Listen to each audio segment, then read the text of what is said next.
Nakotu bektu nawamte jalate Mali nipsu isanaftu ati of late Mukake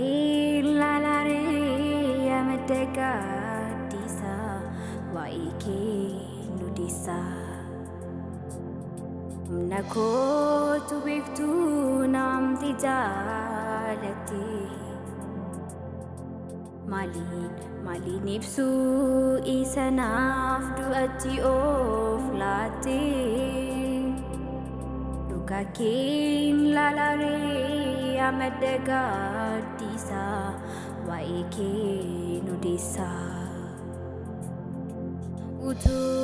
sintani annamaran ta'u mekanke hamu Utu sintani annamaran ta'u mekanke hamu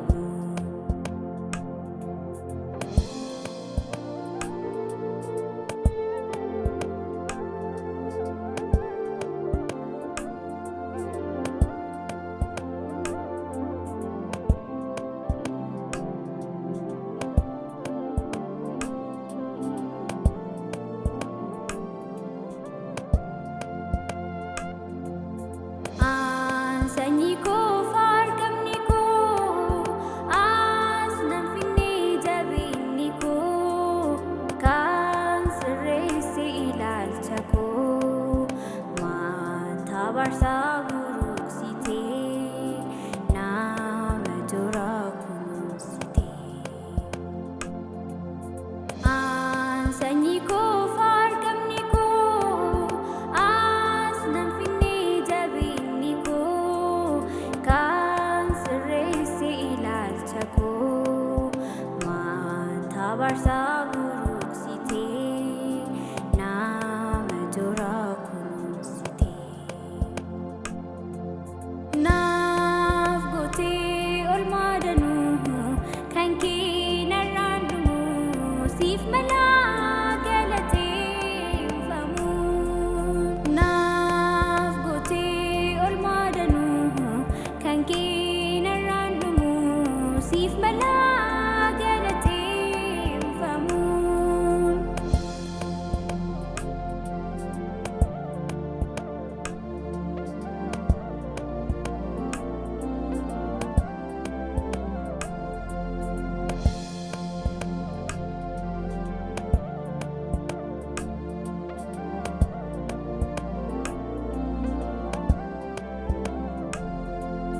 Galgali gaddairo dheeratu waan jiraatan hin fakkaatu fiira garraas hin baay'atu harkina yaadateessuma taasiftaanii yaanni hamaa galgalli gaddairo dheeratu waan jiraatan hin fakkaatu fiira garraas hin baay'atu harkina yaadateessuma taasiftaanii yaanni hamaa naaf gootee olmaa danuu kan kee narraan dhumuu siif malaa galateeffamu naaf gootee olmaa danuu kan kee narraan dhumuu siif malaa galateeffamu siin galateeffadha siin galateeffadha abbaa koo siin galateeffadha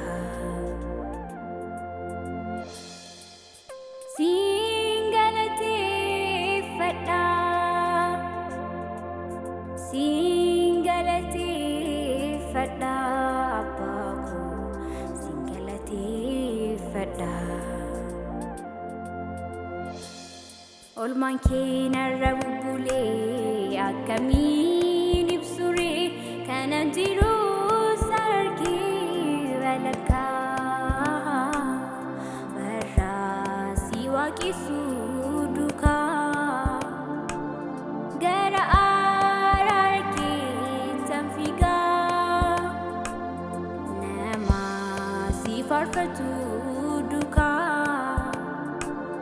gara araara keetti fiigaa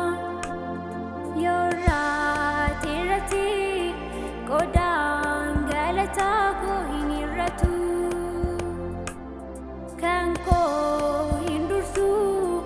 aarsaan galataa siif haa baay'atu yoo raate qodaan galataa koo hin hir'atu kan koo hin dursu aarsaan galataa siif haa baay'atu dadhabee bu'ee ba'u